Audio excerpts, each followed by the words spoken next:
to 5 Gold Star families here in our state. These are families who have lost a family member in active duty in service in the military. And in the case of the 5 families that we visited with children who had lost their dad while serving in the military. It was a poignant reminder to me and to Maria that the liberty and the freedom that we enjoy in this country comes at a great cost. And there are those who make the ultimate sacrifice for that liberty and that freedom. And meeting those families and interacting with those children reminded me of that. And it reminded me that that is really why we celebrate this Memorial Day weekend. Memorial Day is a fun weekend for most of us. We have traditions. It's the start of summer, but it's also a stark reminder and a time for us to honor those who, in fact, have made our life in America possible. And we, in fact, have we lost 4 Tennesseans this year in the line of duty in service through the military. And we remember, in particular, those 4 families and the thousands of families that come before them that have paid this sacrifice. I'd like for all of us to take just a moment of silence to remember these 4 families in particular.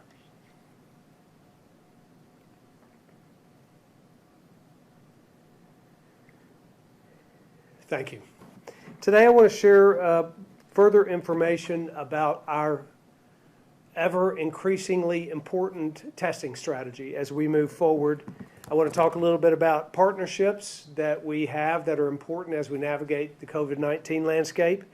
And I want to talk a little bit more about how it is that we get safely, how we get our economy and get Tennesseans back to work and get our economy humming again. So we'll be talking about all of those things today. Department of Labor and Workforce Development Commissioner Jeff McCord will be here to talk about unemployment in Tennessee right now.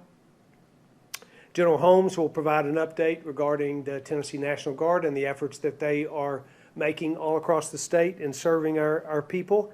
Dr. Dunn, our chief epidemiologist, will give the health report today as Dr. Piercy's out. I want to talk a bit about testing. You know, our ability to quickly identify cases through expanding testing efforts has really been core in helping Tennesseans make informed decisions about their own health and to learn if they are COVID-19 positive and to quarantine quickly. We are very encouraged by our continued commitment to expanded testing. This is how it is that we are able to reboot our economy and get people back to work, but be safe at the same time, is expanding this testing. We're proud that the Harvard Global Health Institute study just recently reported that there were really, in their view, only 7 states that are testing enough to reopen their economies. And Tennessee was one of those and was heralded as one of the best testing states in the country. In the first 20 days of May, in fact, we performed as many tests, roughly 177,000 tests in the first 20 days of May as we had performed in all the previous weeks of the pandemic. We expect to reach our goal of testing 3% of our population in the month of May. That's a 50% increase. In the month of April, we tested 2% of our population, 3% in the month of May. This month, we've tested our entire inmate population.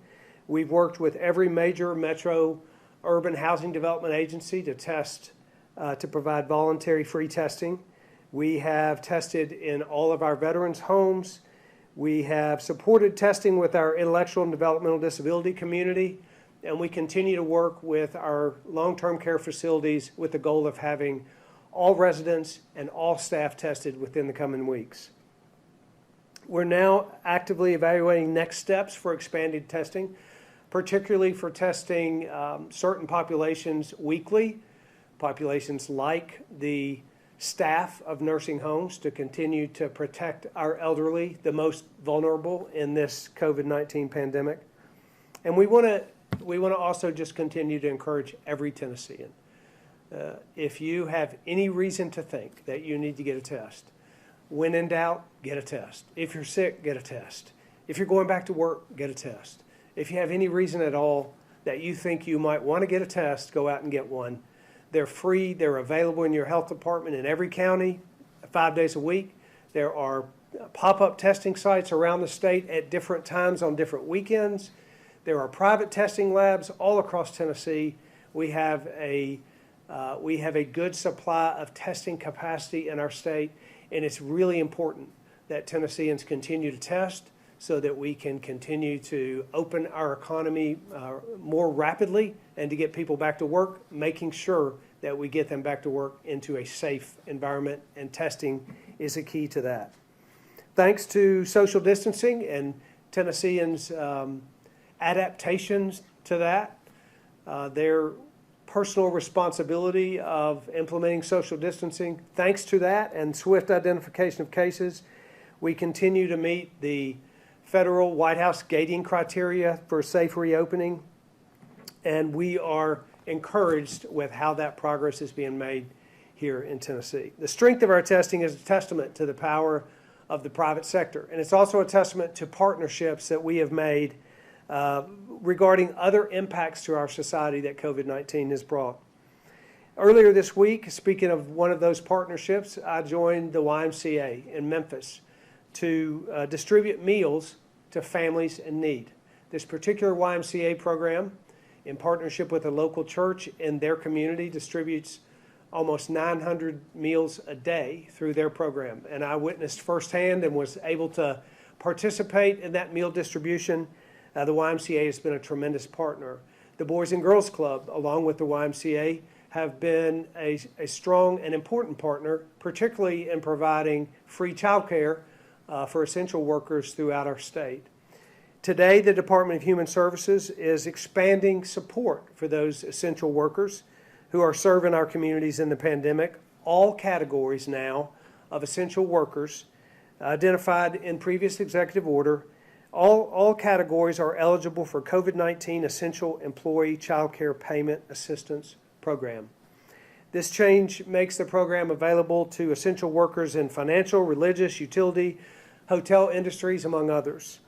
Existing applicants who fit into one of these expanded categories, they don't need to apply again, even if their application was previously denied or if their application is still in process.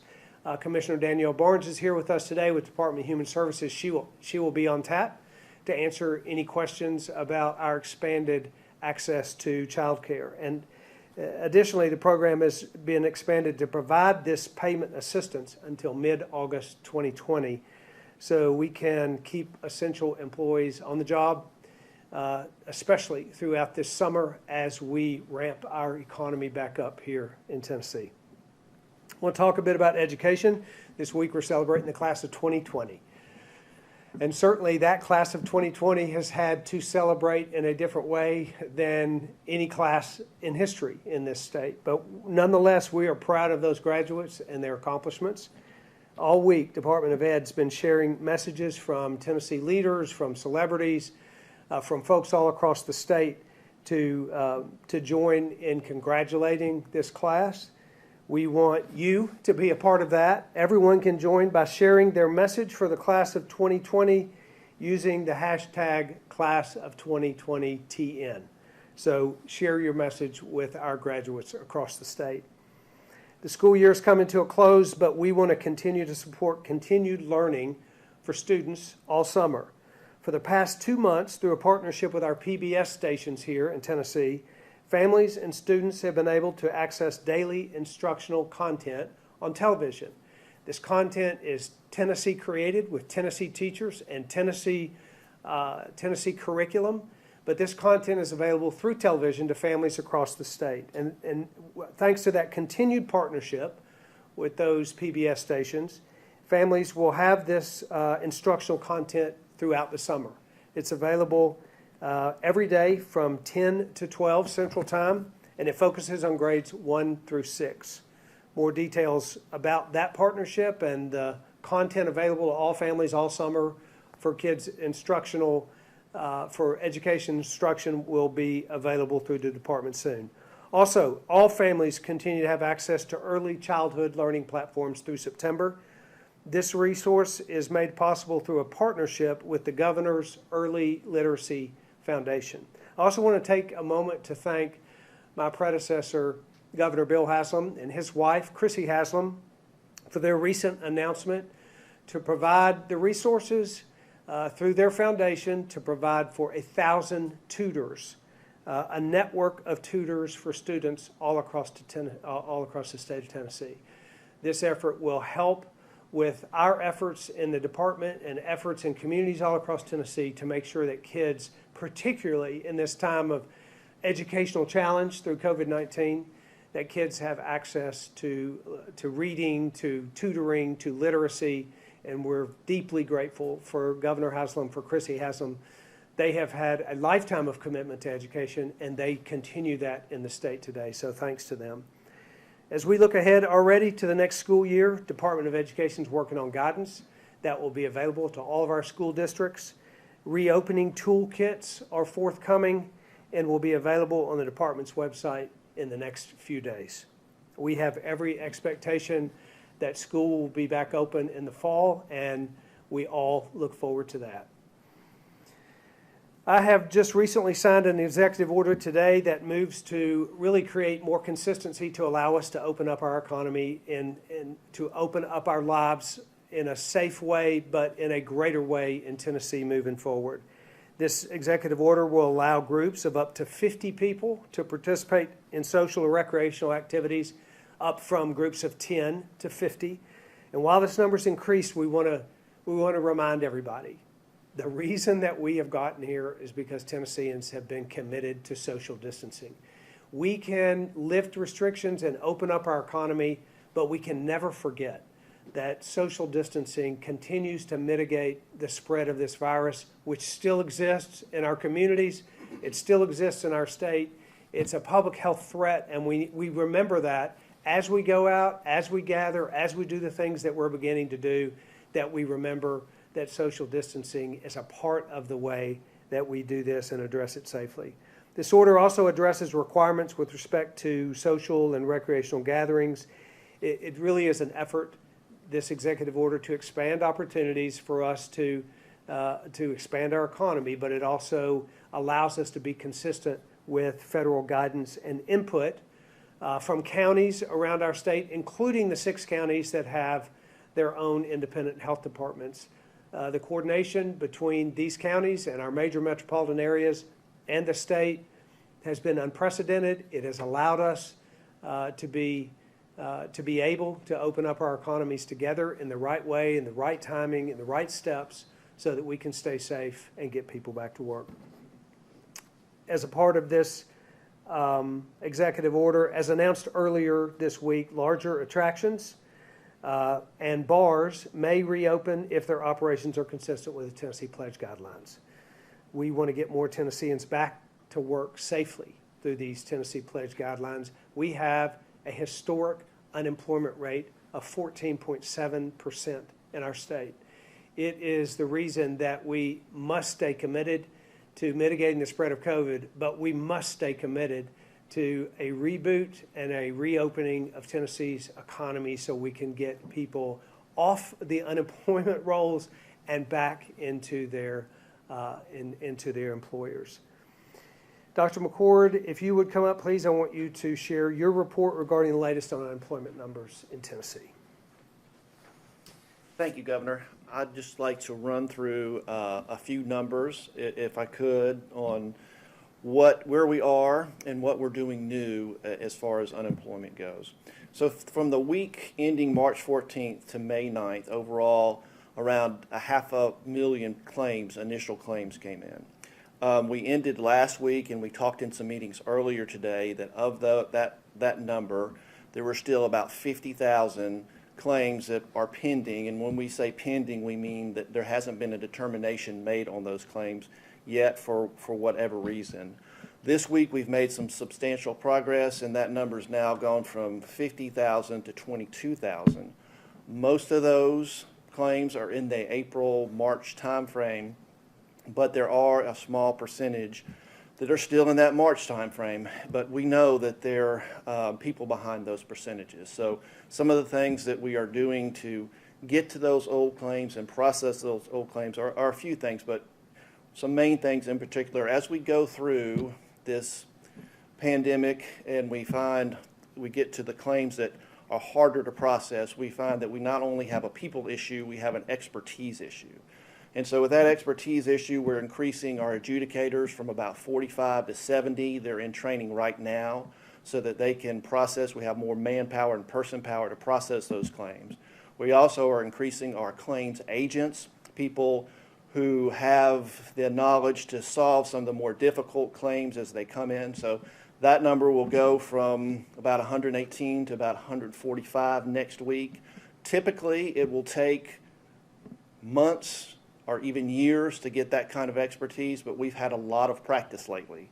And we've had some people really stepping up to do this work. And so we're going to leverage that passion and that ability to move forward and help us address some of these older claims. I do want to talk a little bit about what we're doing systematically and programmatically. We've amplified some of the expertise we do have, so we're solving common issues across the system at the same time. So that allows us to do things like go from 50,000 to 22,000 in a matter of days. Finally, on new things, phone volume remains very high, and we've done analysis, and we find that there are a concentrated number of callers making the phone calls. And so next week, what we plan to do is turn on our voicemail system so we can understand exactly what those issues are and respond to those claimants who are seeking help and actually get to the customer service level that we all want to be at. The last thing I'll mention, Governor, is we have implemented and built the 3 new systems, the unemployment compensation systems as required under the CARES Act. So those are built, all 3 of them, and distributing benefits. And now our focus of expertise and our people and our effort is on processing those claims. Thank you. Thank you. General Holmes, if you would come up and share your report on the good work of the National Guard. Thank you, sir. Your National Guard has now tested over 85,000 Tennesseans over a number of weeks, and as part of the Unified Command Group's strategic goal as directed by the Governor, we have assisted the various housing authorities and public housing in both Nashville, Knoxville, and Memphis this past week. We currently concluded our first day of testing in Chattanooga with a lot of success, a lot of support, and this was through a lot of efforts by the local authorities, local entities. A lot of organizations came out and supported that. They offered various services and information to those populations, and it's much appreciated. And we'll continue to look for opportunities. We had a strategic meeting this morning looking for additional opportunities in support of Department of Health and looking at locations that we can test, bringing testing to every Tennessean that desires a test. We want to make it as convenient as possible. And if I may, I'd like to make a brief comment about Memorial Day. In my opinion, this is our nation's most solemn national day of remembrance. And it's an opportunity to remember the men and women that have come before us that have made the upward sacrifice, and remember also their families. I think one of our nation's strengths is the gratitude and recognition that is shown by our citizens on Memorial Day. And that tradition is sustained by passing that down to our next generation. And I think as COVID has affected virtually every aspect of our life, realizing that our school system is not in session, the universities do not have classes, I think this next generation, our youth, might miss a very valuable opportunity. The various events that occur at churches, at schools, and things like that that honor these great Americans who've made this sacrifice are not available. So I think we should pay special attention to this next generation. And at some point this weekend and on Monday, I would hope that we would all take the time to educate and inform this next generation, our youth, on the importance of remembering these great sacrifices. And doing so, we will ensure that this next generation holds that honor at the highest level. Thank you. Thank you, sir. Dr. Dunn, if you would come up, please, and share health report. Okay, Thank you, Governor. I just wanted to say a special word of thanks to our state and local health department partners who are working under the Unified Command with TEMA and with the Department of the Military, with the National Guard to respond to COVID. Today, the number of cases reported is 18,961. That's an increase of 429 cases since yesterday. We're encouraged by the growth of the number recovered that we see. That number is over 12,000 now. Unfortunately, there were 4 new deaths reported today. That's a total of 313 deaths since the COVID virus reached Tennessee. We are also encouraged that the number of new cases daily has remained steady. Similarly, the number of COVID cases that are hospitalized and the number requiring intensive care has also remained steady. Hospital assets are available and also steady. We've seen an expected slight decrease in hospital bed availability, and that's related to the resumption of elective procedures. We want to continue to encourage Tennesseans to get tested, as the governor said. That's a very important aspect of this response so that we can see the trend and understand what's happening with COVID across the state. This is especially important as our economy reopens. As a reminder, medical providers can access testing. Your county health department can provide testing. The metropolitan health departments can provide testing. And our remote assessment sites are also available.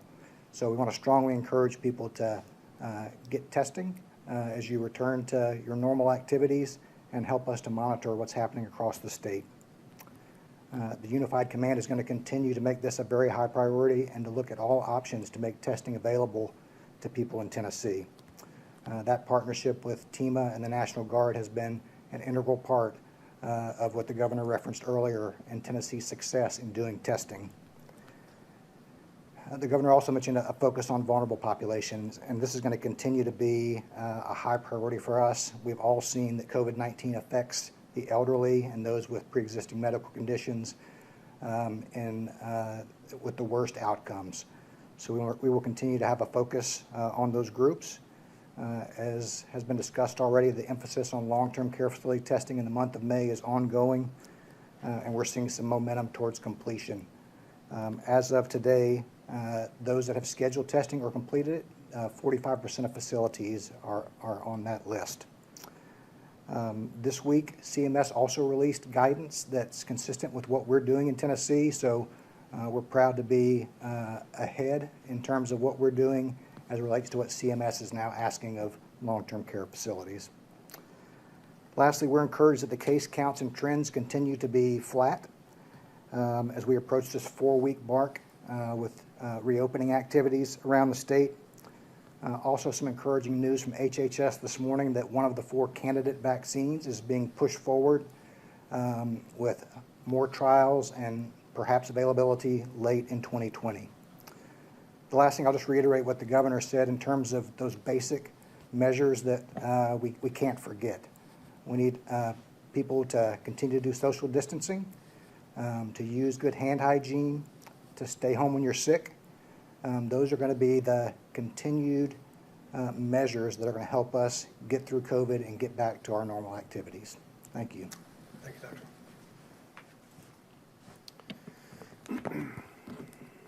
We'll take questions here in a minute. We have on board, as you know, Commissioner McCord, General Holmes, Dr. Dunn, Commissioner Barnes, members of Unified Command, and we'll open up the lines for questions. Thank you, Governor. First, we'll go to Joel Ebert with the Tennessean. Joel, your line is open.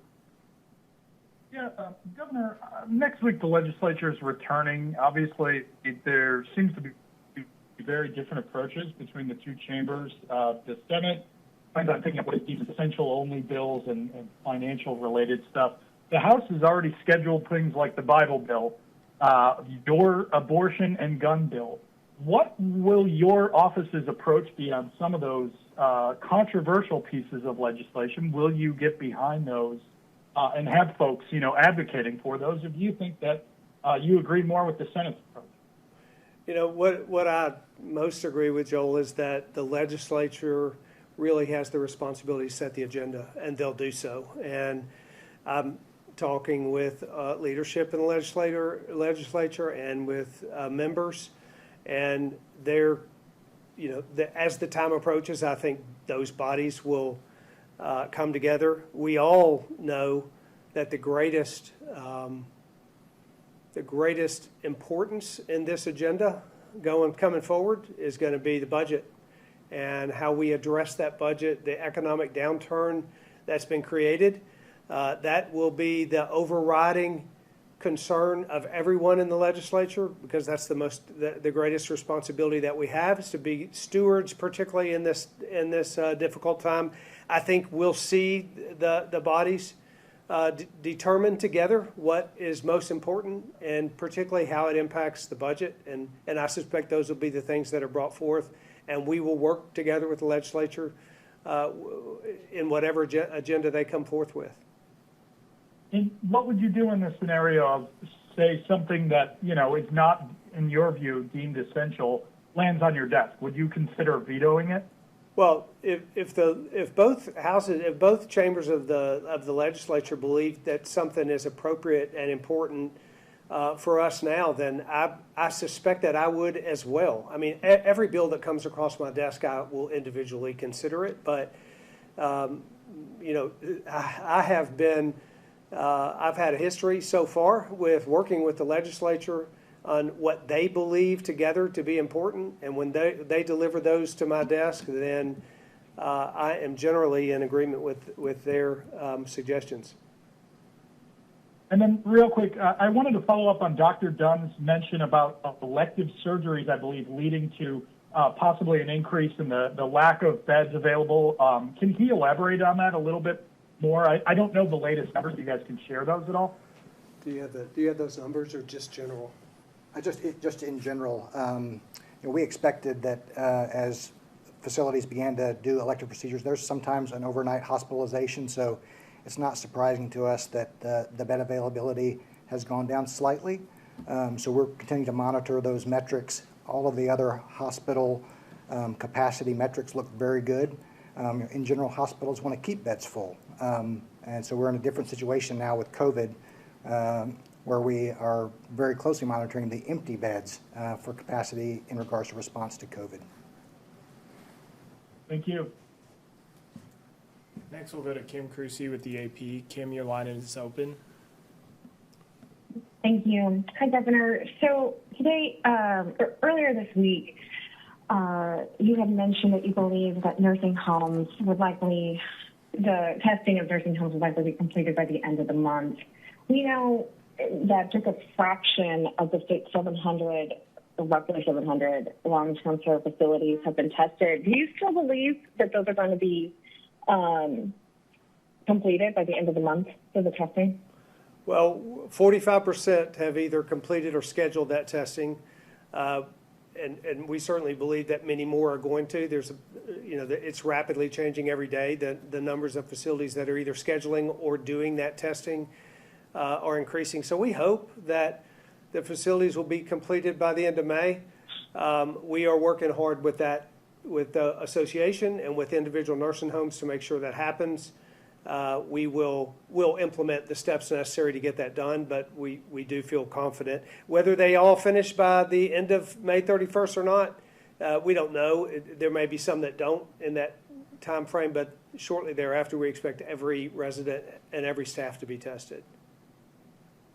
So what happens if a facility doesn't get tested by the end of the month? Do they face any potential, what's going to happen on the state's end? Yeah, we're actually working on rules that will require that for nursing homes in the future. And so we're working on that plan going forward, but we actually expect that the nursing homes are going to comply with this without that rule, but we'll put that in place in the event that there is a facility that might not get their testing done. Okay, thank you. Mm-hmm. Next, we'll go to Rebecca Carnas with News 4. Rebecca, your line is open. Hey, good afternoon, Governor. My question is for you and Commissioner McCord. Yesterday, State Representatives John Ray Clemens, Gloria Johnson, and Jason Hodges held a Zoom meeting with Tennessee residents who are still waiting for their unemployment claims to be processed. And in that call, those representatives demanded the governor and Commissioner McCord be more transparent when it comes to jobless claims and processing them. What is your response to that? Well, I think Commissioner McCord just gave a report that told the exact number of claims that have not been completed. And as you know, every claim is not the same. Some of them are more difficult to process. Commissioner McCord, you want to specifically address that again and give your report? Sure. We want to be transparent, and as much as we can. We've been over our heads working hard and to get this data out. We would love to get the data out. And so, again, what we've done is we've gone from late last week, 50,000 of those pending claims, the ones that haven't made a determination, and we've taken that so far this week down to 22,000. We know there's harder claims. We're training people to get to those harder claims. We have 6 claims teams of 12 to 18 people working from the oldest claim first. And I share the passion. I share the passion that we need to get with these folks, and so does everybody in my department share that passion. And we're turning that passion into action, and we'll be as transparent as we need to be, as we can be, as we go through, and as we get the information to give the information to those who need it. Thank you, Commissioner. Next, we'll go to Sergio Martinez Beltran with WPLN. Sergio, your line is open. Thank you, and good afternoon, Governor.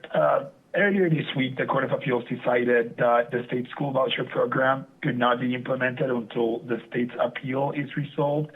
We know that the state has said that the time between now and June 15 is crucial for the implementation of the program, but the hearing is on August 5th. So I was wondering, are you considering pulling the plug on this one, or do you think the program should still move forward despite this period? Well, we've actually asked the Attorney General, actually the Attorney General has asked, they have filed a motion to ask the Tennessee Supreme Court to take this case, and that motion also asked for a stay of the injunction pending the appeal. So the court will be the determinant of what happens here. What I hope is that low-income children who are zoned for a low-performing school will have access to a high-quality education. That is what the Education Savings Account program is. It is an effort to provide a high-quality education to every single kid in our state, regardless of the zip code they live in. And that is something that I think is incredibly important. I certainly hope that the court views it that way, and that's what the outcome will be. These kids need the opportunity to that educational choice. And the 2,000 plus families that believe that choice was the best for their children and had signed up for the program so far or had made application to it, I think they deserve that choice, and I hope they get it. When did the Attorney General file that motion? I'm sorry? When did the Attorney General file the motion? I don't know exactly, but I think they filed that just today. Today. Okay. And then I have a second question for you, and this is regarding prisons. Have you made any decisions about conducting another round of testing at prisons with a large number of COVID cases? Well, we continue to test in prisons in the ways that we originally tested, which was when we find additional cases or we have symptomatic inmates, then we will start that testing process over. If ever we determine or have any reason to believe that there is another prison outbreak, we'll go through the processes that we've been through before. We have a very strong protocol, particularly now that we have tested every inmate in our prison population. If we determine that we need to do that again, we will, but we'll take that kind of one step at a time and make sure that testing is available to those inmates if they need it. Thank you, Governor. Yes, sir. Next, we'll go to Caleb Perney with WCYB. Caleb, your line is open. Hello, Governor. You were just talking about the executive order to allow groups of up to 15, as well as the changes coming tomorrow to open large venues. Talking about that and it being Memorial Day weekend, thoughts go to Sevier County. Do you encourage people from other states to come to Tennessee to vacation? Well, we have opened those venues in a way that allow for people to enjoy them. So we haven't made a particular outreach. I certainly haven't been involved in a particular outreach to encourage, but we want our economy to open back up. We want Tennesseans to get back to work. We want tax revenues to increase again. We want to begin to mitigate this tremendous budget challenge that we have as a state. So we hope that people will, in fact, engage with our businesses here in Tennessee, because we've created an environment in those businesses that's safe for patrons, that's safe for the employees. We have put a particular emphasis and a focus in that part of our state because of the number of folks that travel there. Commissioner Ezell, would you like to make a comment or two? As you know, Mark Ezell heads up our economic recovery group and has been on the ground in Sevier County. And so you want to make a couple comments there? Yes, just since the question came about Sevier County, we're excited to see that the towns of Pigeon Forge, Sevierville, and Gatlinburg actually went proactive in providing customers to have free masks that will be provided. So thousands of these were made this week and are being delivered so that on Friday, as some of those attractions open, those communities will provide for customers as they come to their town. Tennessee is going to be a place that's safe for visitors when you come. And this is part of the Tennessee Pledge, and we appreciate the folks of Sevier County being ready not only to take care of the businesses and the workers, but also their customers that are coming in. Thank you.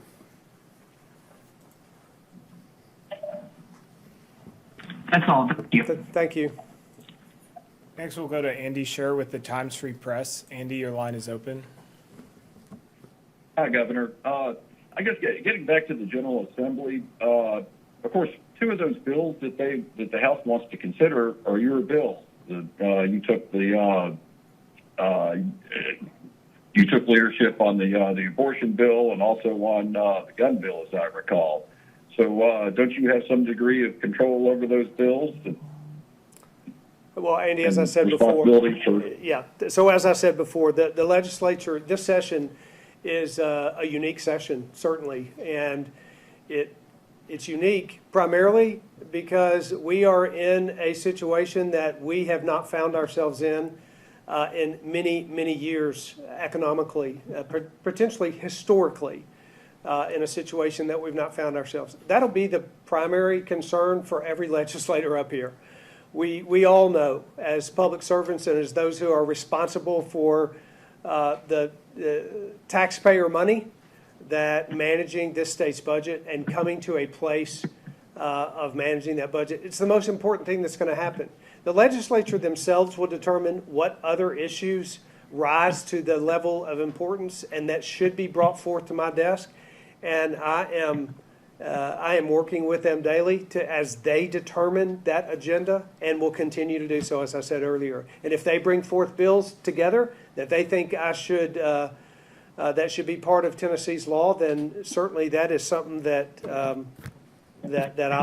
I'll consider. Well, you know, in legislative situations, bills. I've seen entire budgets being taken hostage when one side wants to further their objective. What do you do in a situation like that? Well, I have a great deal of trust. I have a great deal of trust in this legislature. They're responsible. They've shown responsible behavior. Of course, they have. They're public servants who are advocating on behalf of their citizens. I have a great deal of respect for this legislature and our ability to work together. We've shown that in the last year and a half, and that's what I think is going to happen in June. All right. Next, we'll go to Kara Hartnett with the Nashville Post. Kara, your line is open. Hi, thanks for taking questions. There's been a lot of talk about another outbreak this winter, and I was just wondering what your position on that is and how the administration is preparing long term. I think what our administration has made an attempt to do and has really, I believe, accomplished over the last 10 weeks, and we'll do so for the next 10 months, is to be prepared for whatever comes our way. We have been very diligent to follow information and data. That's how we have made decisions up to today. That's what we'll do in the days forward. There's a lot unknown about the months ahead, including treatments, vaccines, the actual behavior of this virus. So knowing what's going to, we learned early on that models are not nearly as valuable to us as actual data. Projections about what might happen in the winter are, to me, they're premature right now. But we will be prepared for them. As you know, we opened up a alternative care facility last week that had 400 beds. In the case of a surge that we don't see right now, but that could happen in the future, that's really important, is that we are prepared for whatever comes, and we will be.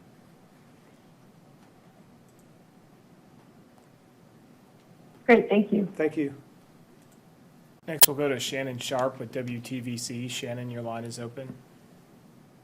Governor, we've heard reports of a cluster in Ray County at a farm where migrant workers are employed there. Is the state aware of this and getting involved in any way at this time? Dr. Dunn, you want to make a comment about that? Sure. So we are aware of a cluster in Ray County, and it is related to a farm. We're working closely with the regional health department there, who is also very engaged at the farm level with the leadership and ownership there. Similar to some of the other outbreaks that we've seen around the state related to meat processing facilities, anytime we have a large aggregation of people, it increases the risk for transmission. So we're very aware. We're working with our local partners to implement isolation and quarantine as appropriate as we would with any other type of outbreak.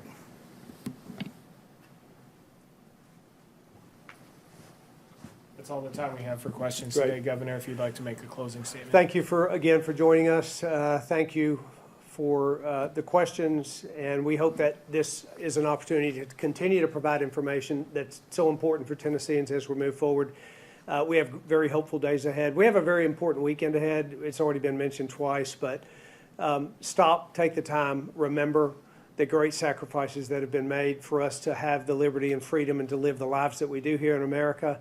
And we have great hope for the future of Tennessee and the efforts that we're making to mitigate the spread of this historic pandemic and to be able to open up our economy at the same time for folks to enjoy a Memorial Day weekend. But more than that, to begin to get back to work and to engage in our communities and our economy in a way that is closer to what we've been used to. We won't go back. It's not back to normal. It's not back to work as usual. It's back to work with a change, but it's a change that Tennesseans have incredibly embraced. And because of that, our state is one of the few that is able to take the steps and loosen the restrictions that we have and move forward with hope into the days ahead. So we hope that you have a blessed holiday weekend. Thank you for being here. So you've been listening to Governor Bill Lee and his task force, the Unified Command, all sorts of officials here sharing what seems to be a celebratory tone here as we move into the Memorial Day weekend. If you're just joining us, Governor Bill Lee did begin today's press conference, the first in a week here, with a moment of silence for the 5 Gold Star families he visited here in Tennessee and for all whose lives were lost and for all of those serving in our military on this Memorial Day weekend. And a quick mention, the National Guard now testing 85,000 people so far. That just one of the many highlights. We're going to continue to give you any of the other details that have unraveled here in the last few minutes. Coming up at 4 o'clock, we've got the day's events and, of course, the latest counts here of COVID-19 in Tennessee and here in Davidson County as we move toward phase 2, opening on Monday. We'll see you in just a few minutes, we hope, for News 4 at 4. We now return to regular programming. Get more updates at WSMV.com and on the WSMV app.